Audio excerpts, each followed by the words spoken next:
Assalamualaikum warahmatullahi wabarakatuh. Ketika saya masuk Islam, memeluk agama yang baru, saya punya banyak sekali kesulitan untuk memahami Islam.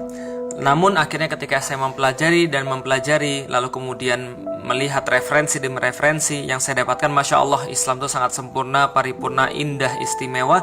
Dan saya mencoba untuk menyederhanakannya bagi orang-orang awam yang baru mau belajar tentang Islam, orang-orang yang baru mau tahu tentang Islam, yang mereka yang berhijrah dan mau mempelajari agamanya.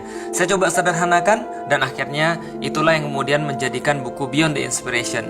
Saya buat dari hal yang sangat sederhana untuk menjelaskan kenapa, why, pertanyaan awal tadi, kenapa sih Islam bisa jaya di masa yang lalu dan sekarang Islam itu terpuruk, dan apa solusinya dan apa yang harus kita lakukan agar Islam kembali lagi berjaya. Dengan singkatnya, Islam akan berjaya bila pemikiran Islam sudah berada pada kaum muslimin. Itulah yang saya tulis dalam buku saya, Beyond the Inspiration. Assalamualaikum warahmatullahi wabarakatuh. Alhamdulillah, puji dan syukur senantiasa kita panjatkan kepada Allah Subhanahu wa taala. Begitupun juga salat dan salam semoga tercurah dan terlimpahkan kepada baginda Nabi besar Muhammad sallallahu alaihi wasallam. Teman-teman sekalian, kita masuk dalam ngaji plus 1 bagian ketiga. Jadi ngaji plus 1 itu apa sih? Ngaji plus 1 itu adalah judul. Jadi saya menginginkan mudah-mudahan dengan kita mengkaji itu banyak ya. Mengkaji itu nggak hanya tentang ayat-ayat Al-Quran, tapi yang termasuk mengkaji juga ketika kita memahami fenomena-fenomena yang terjadi di dalam diri kita, terjadi di alam semesta, itu juga termasuk mengkaji. Karena mengkaji itu menalaah, meneliti, menganalisis, berpikir dengan mendalam. Maka kita berharap dengan ngaji plus 1 ini, kita menjadi orang-orang yang tidak hanya memahami ayat-ayat Allah, tapi juga memahami tanda-tanda atau ayat-ayat itu bukan hanya di Al-Quran, tapi juga memahami dalam diri kita. Karena Allah Subhanahu wa taala itu berfirman di dalam surat Az-Zariyat, wa fi anfusikum afala tubsirun, dan pada dirimu sendiri apakah kalian tidak melihatnya? Ada tanda-tanda, ada ayat-ayat keberadaan Allah di situ, bahwasanya menunjukkan eksistensi akan adanya Allah. Allah juga mengajak kita untuk mengkaji tentang alam semesta. Inna fi khalqis samawati wal ard wa ikhtilafil laili wan nahar la ayati liulil albab. Misalnya yang Allah sampaikan dalam surat Ali Imran. Nah, maka ini adalah sebuah ajakan-ajakan bagi kita sebenarnya untuk mengkaji apapun, tidak hanya mengkaji ayat-ayat Allah di dalam Al-Quran, tapi ayat-ayat Allah di dalam diri kita dan ayat-ayat Allah di alam semesta. Nah, teman-teman sekalian, itulah tujuan ngaji plus 1. Dengan harapan ketika kita semakin mengkaji apapun yang telah Allah sampaikan kepada kita, baik itu Al-Quran, baik itu adalah diri kita sendiri, baik itu adalah alam semesta, maka mudah-mudahan kita mendapatkan satu kebaikan yang terus bertambah kepada kita. Makanya plus 1. Satunya apa? Ya bisa jadi 1%, bisa jadi satu hal. Maka ketika saya buat satu video seperti ini, durasinya mungkin sekitar 30-an menit, lalu teman-teman melihat video ini mendapatkan minimal satu aja pelajaran daripada video ini, itu sudah saya anggap sebagai keberhasilan bagi diri saya. Karena saya tidak pernah memandang satupun kecil, apalagi dalam kajian kita, dalam sharing kita kali ini, kita akan membahas pada ujung-ujungnya betapa hal-hal kecil itu bisa membuat satu perubahan-perubahan yang besar. Asal kita konsisten pada hal-hal kecil yang harus kita dahulukan lebih daripada yang lain. Nah, kita sampai pada pembahasan kemarin teman-teman sekalian, kalau saya boleh review, kita sudah sampai pada pembahasan hawa nafsu yang pertama. Yaitu kita mengetahui bahwa hawa nafsu manusia itu cuma didrive oleh dua hal. Yang pertama adalah didrive oleh needs, yang kedua didrive oleh wants. Ketika needs dan wants itu sudah ada pada manusia, dan manusia normal itu punya needs dan wants, maka dia menuntut sebuah pemenuhan. Ketika dia menuntut sebuah pemenuhan, maka pemenuhan ini, barang-barang apa yang bisa memenuhi atau hal-hal apa yang bisa memenuhi, itu secara fitrah dia sudah ketahui. Yang belum dia ketahui secara fitrah adalah bagaimana cara memenuhi keperluan-keperluannya itu dan memenuhi keinginan-keinginannya itu. Nah, disinilah fungsi akal menjadi penting, karena yang membedakan antara hewan yang tidak punya akal dengan manusia yang punya akal adalah keterlibatan akal dari tuntutan menjadi pemenuhan. Jadi dari kecenderungan menjadi action. Seorang manusia normal punya kecenderungan untuk suka dengan lawan jenisnya. itu normal, itu wajar. Yang menjadi pahala atau yang menjadi dosa adalah cara dia memenuhi rasa suka dengan lawan jenis. Jelas ya? Itu yang sudah kita bahas kemarin. Nah, apalagi misalnya kita nggak makan di bulan puasa, kita lapar, itu adalah normal. Karena itu adalah bagian daripada keperluan biologis. Yang menjadi problem, yang menjadi pahala atau menjadi siksa, menjadi dosa atau menjadi pahala adalah bagaimana cara kita memenuhi ketika kita punya dorongan-dorongan tersebut. Jadi ini adalah yang kita sudah bahas kemarin. Nah, lalu kesimpulannya pada episode yang kedua kemarin adalah bagaimana akal ini menjadi penentu. Yang mana yang jadi pahala, yang mana jadi siksa.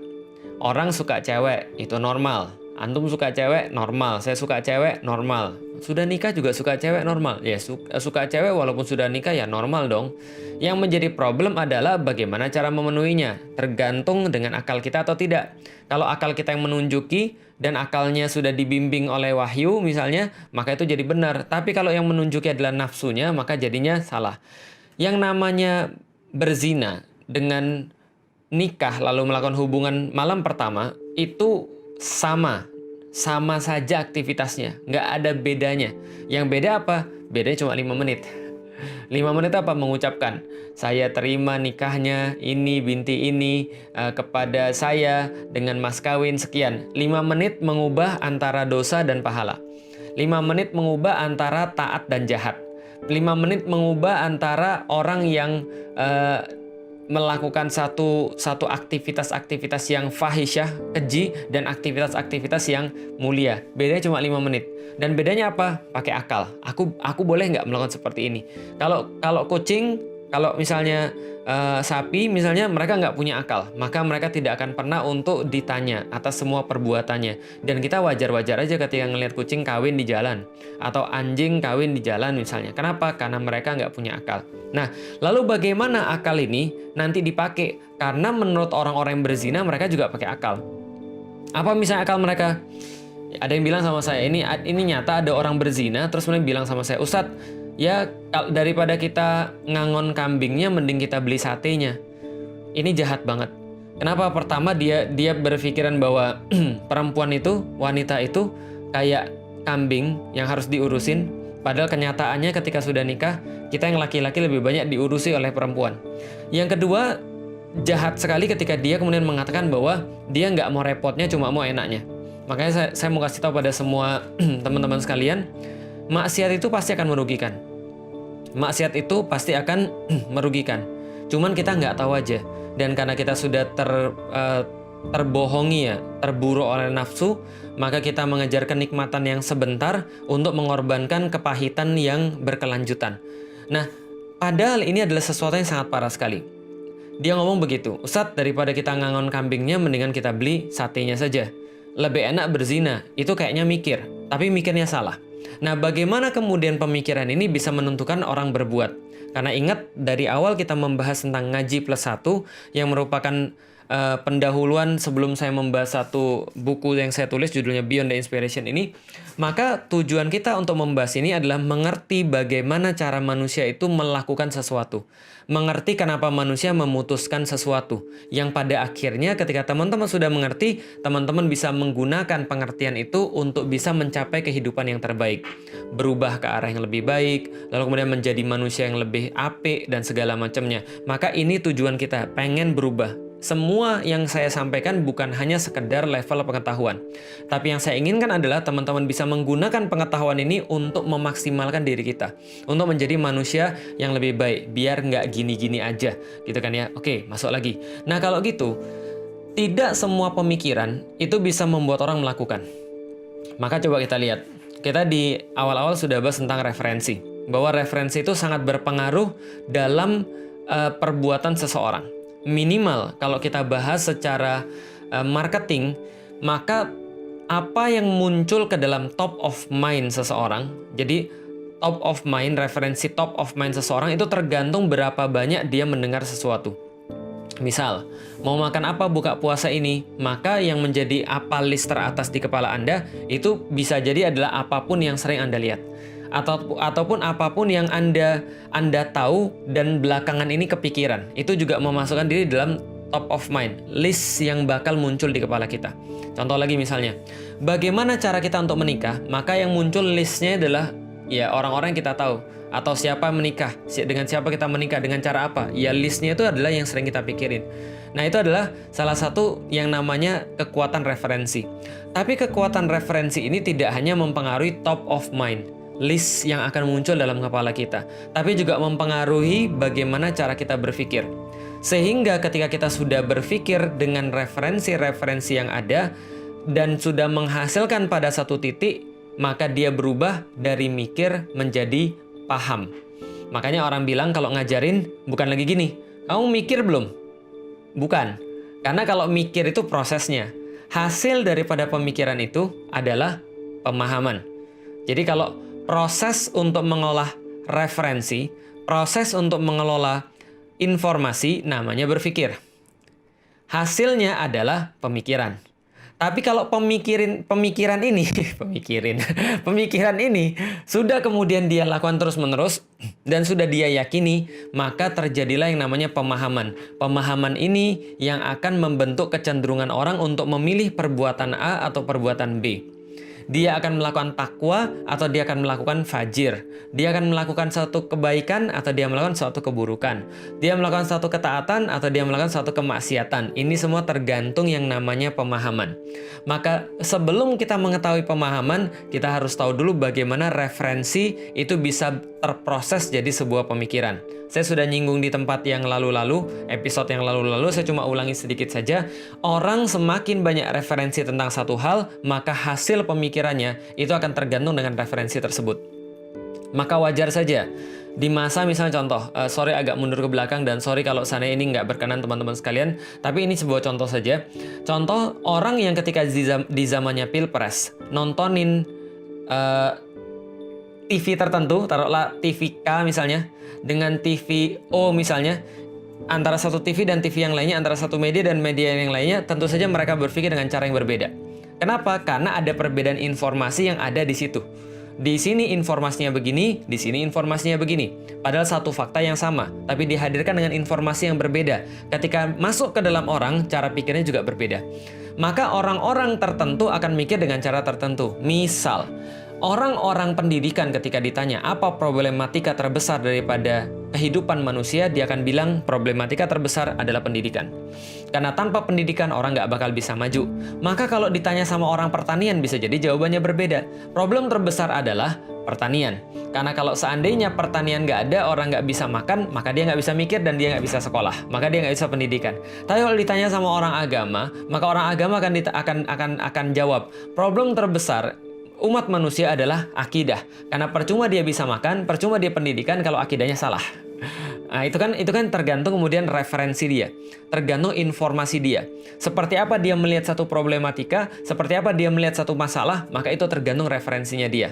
Kan sudah saya bilang, semakin banyak referensi ini, semakin kuat referensi ini, maka cara berpikirnya akan semakin tajam, referensinya akan semakin bagus.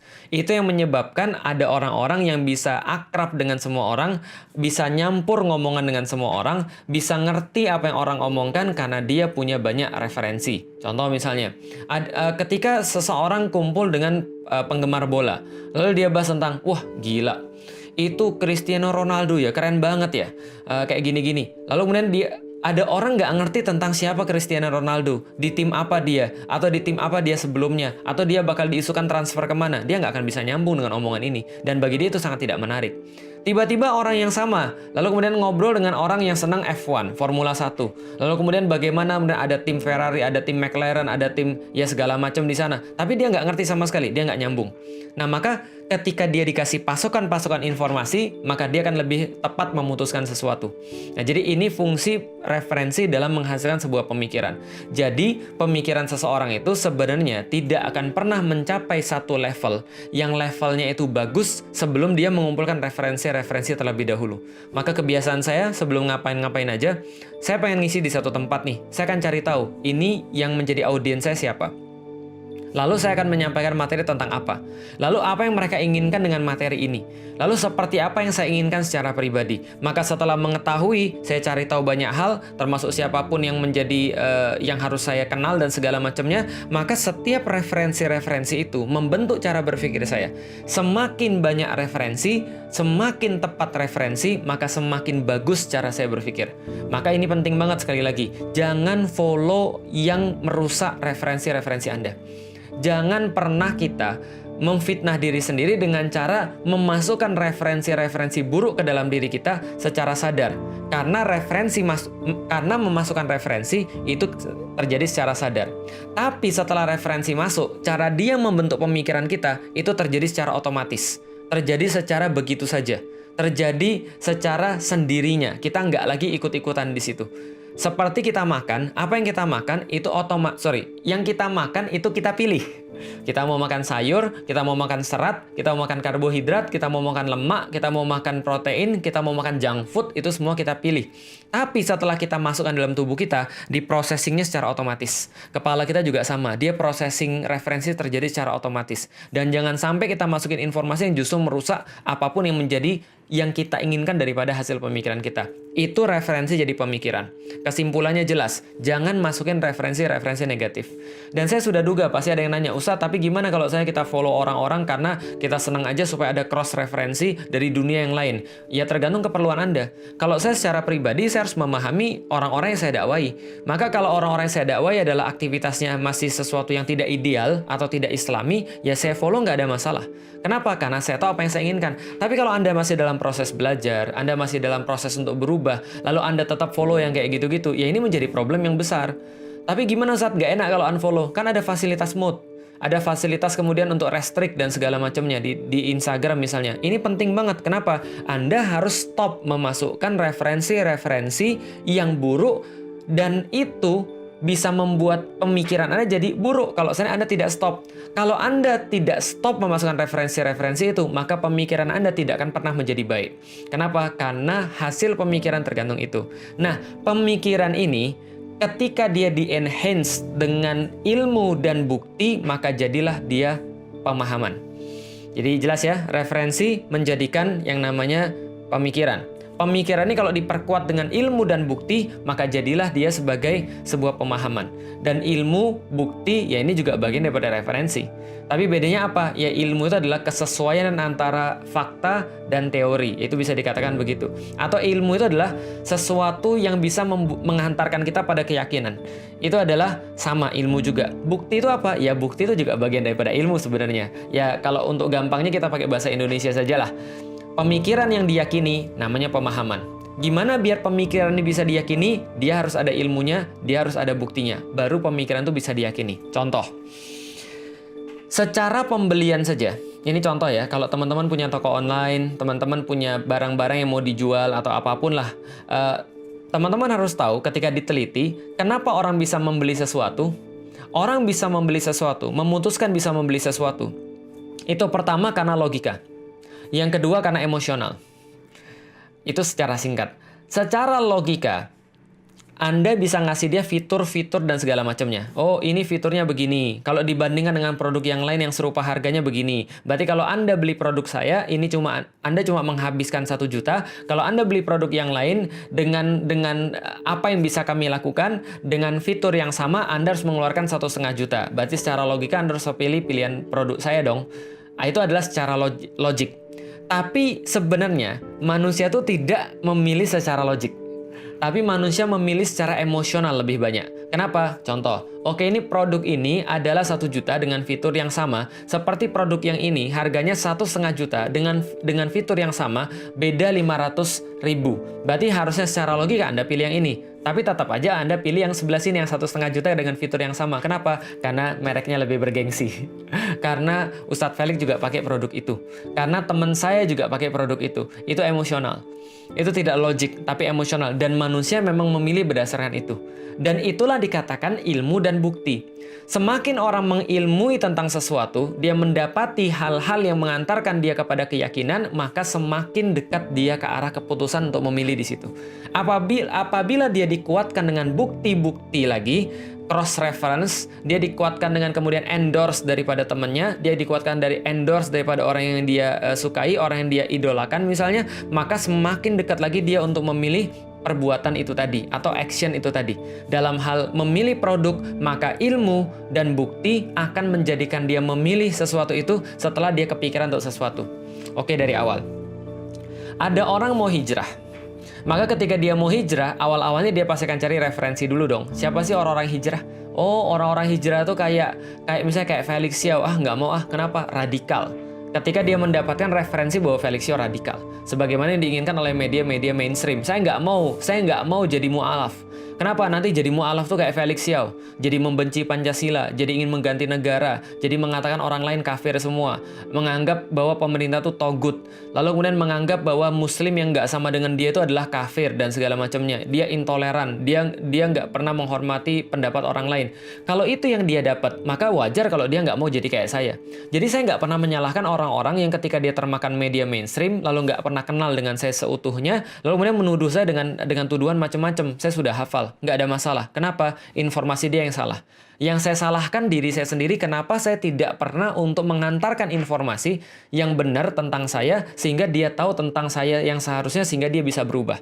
Pada intinya adalah, taruhlah ada orang mau hijrah misalnya, dia mau berubah jadi yang lebih baik, maka dia akan cari referensi dulu. Lalu dia ketemu, oh referensi ada, oh orang yang hijrah tuh ada kayak misalnya, ini ya, ada kayak Ustadz Hanan Attaqi misalnya.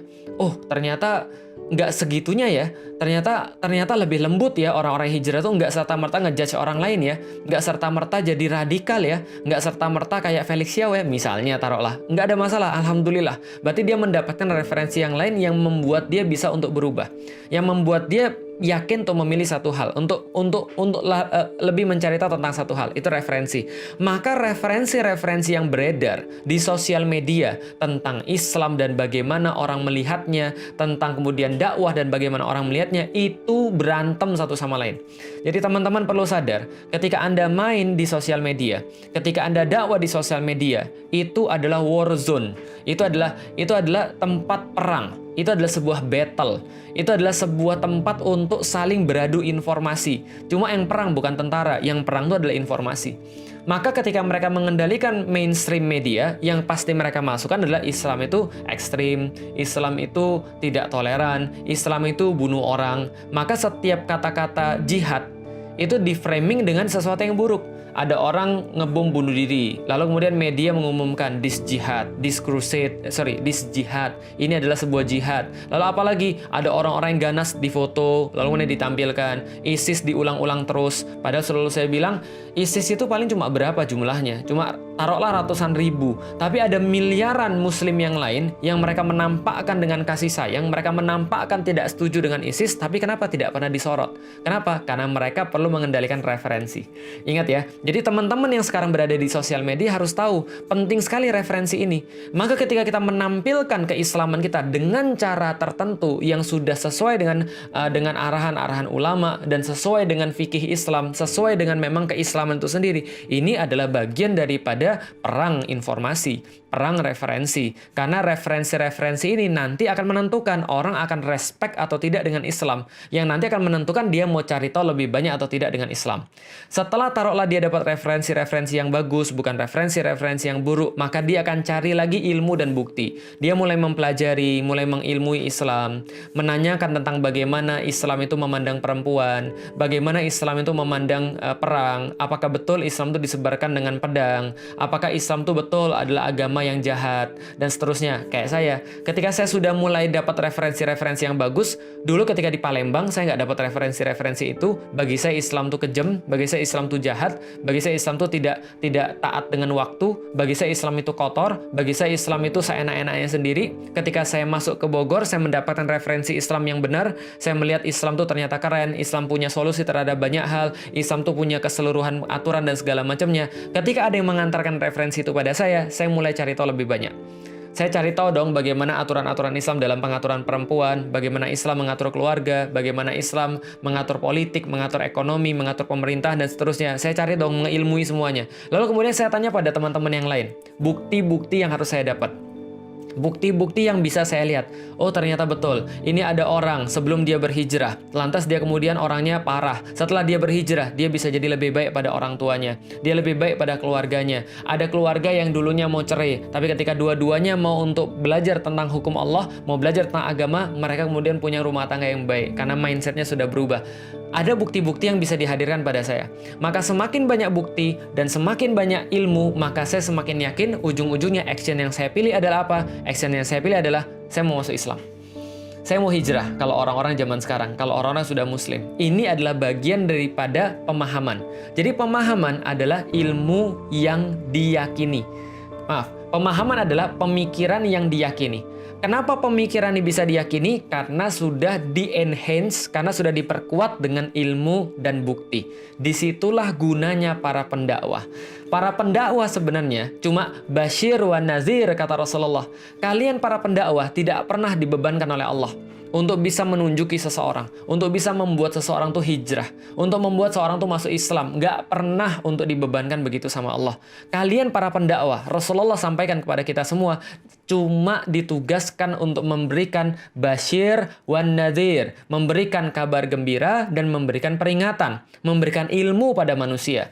Ini loh Islam, kerennya Islam tuh kayak gini loh. Lihat aku sudah berubah, nih buktinya dan segala macamnya. Itu tugas para pendakwah. Dan masalahnya pendakwah ini nggak cuma pendakwah muslim, tapi ada pendakwah-pendakwah yang pengen orang juga jadi jahat. Bahkan dia tidak sadar bahwa dia sebenarnya ngajak kejahatan. Maka orang-orang yang nggak suka sama Islam, orang-orang yang pengen ngajak manusia jadi sekuler, itu juga dakwah. Bagaimana cara dakwah mereka? Mereka juga seolah-olah ngasih ilmu. Mereka juga seolah-olah ngasih bukti. Oh, nggak perlu Islami. Coba lihat negara-negara yang lain. Coba lihat Amerika, coba lihat Inggris, itu negara maju dan mereka nggak perlu syariat Islam. Nah, itu dakwah mereka, gitu kan ya, seolah-olah benar, seolah-olah terbukti. Apalagi mereka bilang, coba lihat tuh ada orang-orang hijrah, tetap aja cerai. Kata-kata Felix Xiao, pacaran tuh nggak boleh, pacaran tuh nggak penting. Terus gimana kita bisa dapat istri yang baik, kayak beri kucing dalam karung dong? Mereka meniup-niupkan yang namanya ilmu, padahal itu adalah meniupkan sesuatu yang buruk, yang akhirnya membuat orang tidak mau taat dengan Allah. Apalagi misalnya, ya sekarang yang lagi rame. Ketika banyak orang kemudian mengatakan, oh jilbab itu tidak wajib. Nah kenapa? Itu cuma pendapat zaman dulu aja, sekarang harus dilihat ulang. Nah ada orang lagi bilang bahwa agama itu konspirasi dan segala macam. Tujuan mereka semua apa? Mengatakan semua itu.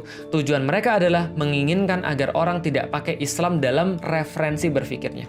Orang tidak pakai Islam dalam penentuan cara dia memilih satu aktivitas atau memilih satu action. Sedangkan orang-orang yang berdakwah di jalan Allah, dia bisa berdakwah dengan cara apapun, dia bisa berdakwah dengan metode apapun, dengan cara yang gaul kayak, dengan cara ngisi kitab lah, atau misalnya dengan cara untuk menampilkan diri kayak, dakwah bilhal dengan perbuatan sendiri, ataupun dengan sosial dan segala macamnya. Pada ujungnya dia pengen menunjukkan satu hal. Anda harus lebih punya ilmu, Anda harus lebih punya bukti untuk Anda memilih kehidupan Anda dengan cara yang lebih baik. Itu yang dihadirkan oleh setiap pendakwah.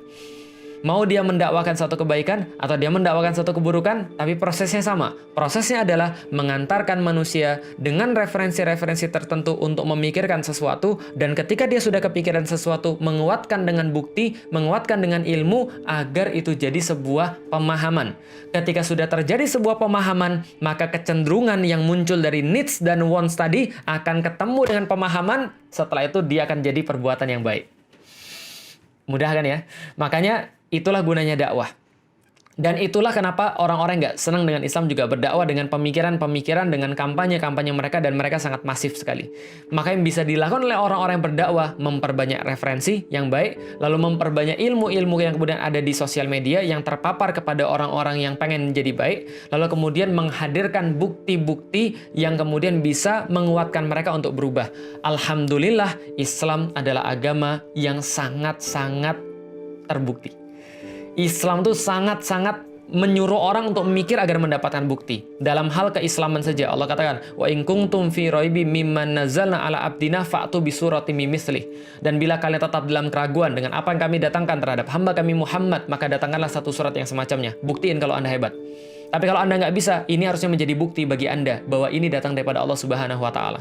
Kalau Anda mendapati Al-Quran ini adalah buatan manusia, pasti akan banyak pertentangan di dalamnya. Tapi kalian lihat nggak ada pertentangan di dalamnya? Islam adalah agama bukti. Islam menghadirkan bukti-bukti untuk membuat orang jadi beriman dan memilih syariatnya. Maka Allah senantiasa berkata di dalam Al-Quran, hatu burhanakum. datangkan pada kami bukti-bukti daripada Anda. Kalau Anda memang termasuk orang-orang yang benar, datengin bukti. Kenapa? Karena Allah bilang, kami sudah kasih bukti. Kami sudah kasih bukti pada pemikiran Anda. Kalau Anda tidak mau memahami, berarti Anda yang salah, bukan kami. Tapi kalau misalnya Anda merasa hebat, datengin bukti-buktinya. Dakwah adalah tentang peperangan informasi, referensi, ilmu, bukti, hingga orang memilih kebaikan dan tidak memilih keburukan. Ini pembahasan kita pada hari ini, teman-teman sekalian. Insya Allah nanti kita akan lanjut di waktu yang berikutnya. Makasih banget. Kalau ada yang salah pasti dari manusia, ada yang buruk, ada yang baik hanya berasal daripada Allah. Mudah-mudahan kita termasuk orang-orang yang kalau mendapatkan manfaat daripada materi ini bisa membagikan pada yang lain, share pada yang lain, karena share kita adalah amal jariyah kita. Amal jariyah saya juga alhamdulillah, dan tidak mengurangi antum dan kebaikan-kebaikan buat yang lain juga. Billahi taufiq wal hidayah wa afu minkum. Assalamualaikum warahmatullahi wabarakatuh.